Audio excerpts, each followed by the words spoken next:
There is a nightmare scenario developing for Donald Trump, and a Fox News host had to report on it, Dana Perino, and said while she was that she was surprised by this phenomenon, and it really could present a major issue for Trump's campaign going into November. And I'll show you that clip. I'll also show you a clip of another right-wing host concerned about this and confronting Trump's press secretary about it, and then a couple of others after that.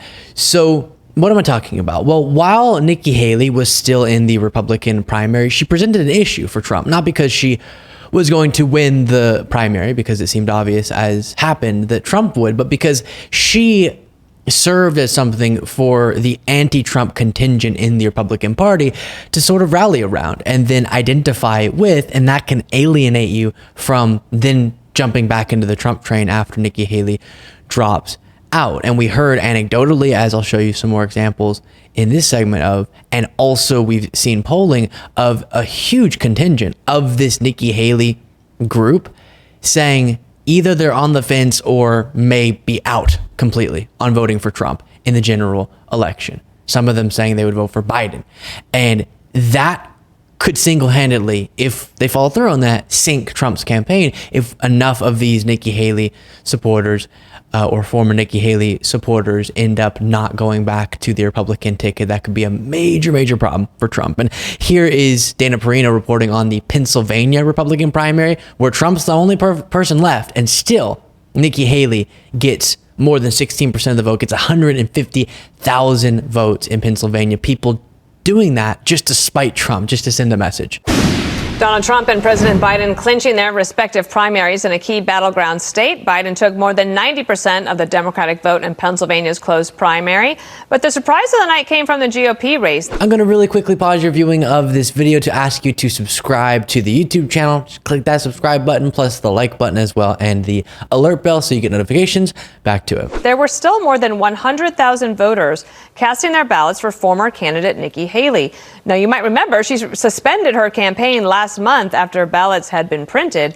So she says she's surprised, and I do think that's pretty remarkable and stunning that 150,000 voters in Pennsylvania are saying, I'm going to go out to vote proactively to vote for someone who's not even in the race anymore, just to show I'm not for Trump.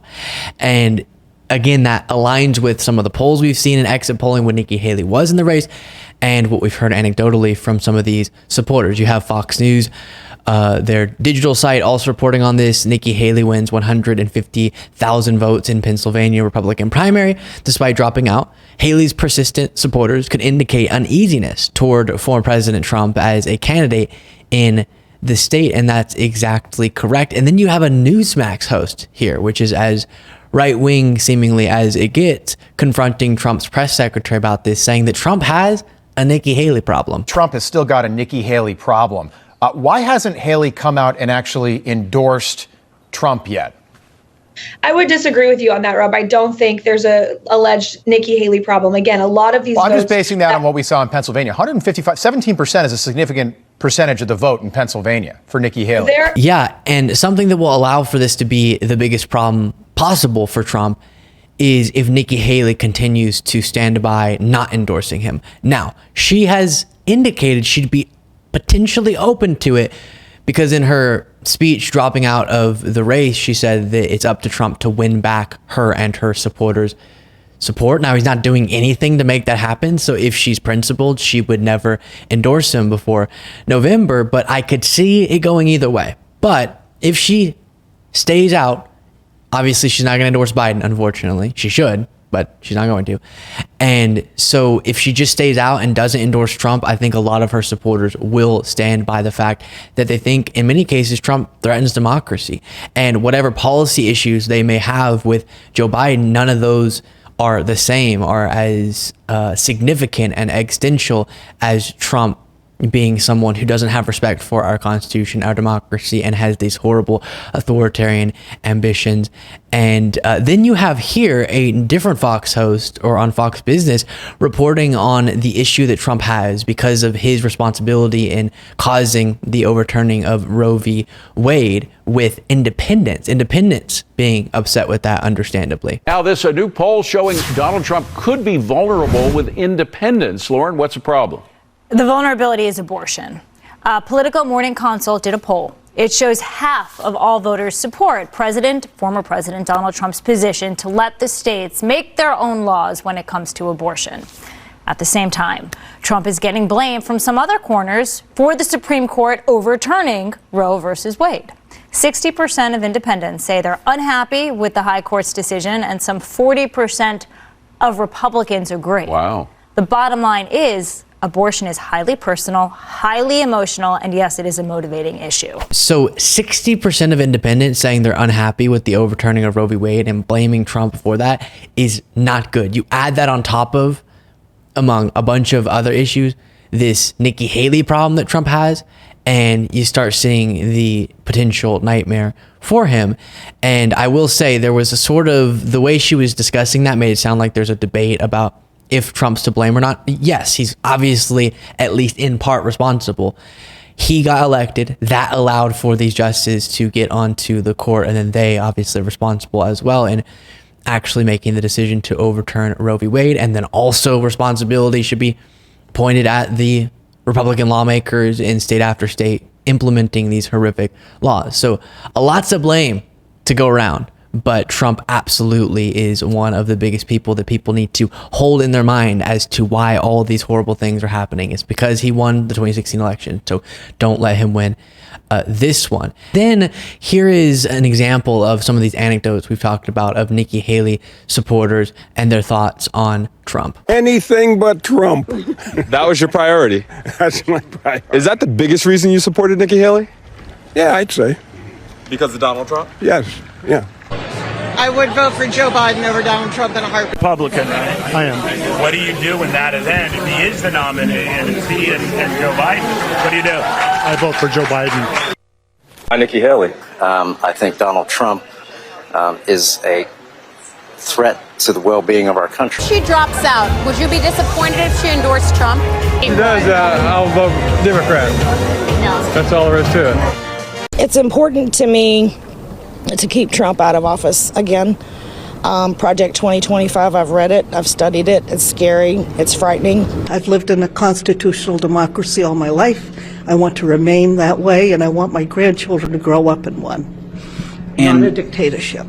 And I'm curious, over the last two elections, have you voted Trump in the past? Was it something where you voted for him, you trusted him, and you were disappointed? Yes, I voted for him in 2016. I am a registered Republican. And I regretted that vote almost immediately. And as much as I might disagree with some of these individuals on particular policies, if they're lifelong Republicans, there's something really admirable about being willing to disconnect yourself from the comfortable path of least resistance, brand, party, side you're associated with and you're used to being associated with.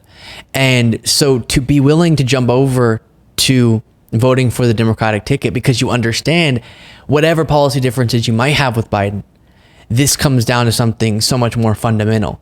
And if we understand, as I hope that as many people as possible will, that everything politically is built on the foundation of a functioning democratic process, we can't decide on any of those other policy issues if we don't have that functioning democracy to do it within, then it should be an easy decision for some of these Republicans, even though I know that it's not, and that's why I admire it. But the answer should be clear that if you care about the continuation of a democracy, Joe Biden is your guy. And these voters get that, and that's really hopeful. And to back it up by some numbers, I've been referencing the numbers on this. I just don't believe this. It's so hard to believe, but it's incredible. The Hill reports Haley voters almost twice as likely to vote for Biden than Trump. And this survey from, let's see here, the Emerson College poll found that 63% of Haley supporters back Biden after the former South Carolina governor dropped out of the GOP primary Wednesday, and just 27% said that they would vote for Trump, 10% undecided according to this poll. That's hard to imagine that clear of a majority of Nikki Haley voters would go vote for Biden. But if they do that, that would be incredible and truly would be a decision maker. But we'll see how it plays out. And here is Biden, his campaign, trying to reach out to those exact voters. Bird brain. I call it bird brain. Nikki Haley has made an unholy alliance with rhinos, never Trumpers, Americans for no prosperity. She was sitting there like... She's gone crazy. She's a very angry person. She is not presidential timber. I don't need votes. We have all the votes we need. She's gone haywire. There aren't that many never Trumpers anymore. How do you bring these Nikki Haley voters back into the tent? I'm not sure we need too many. Let me know what you thought of all that in the comments.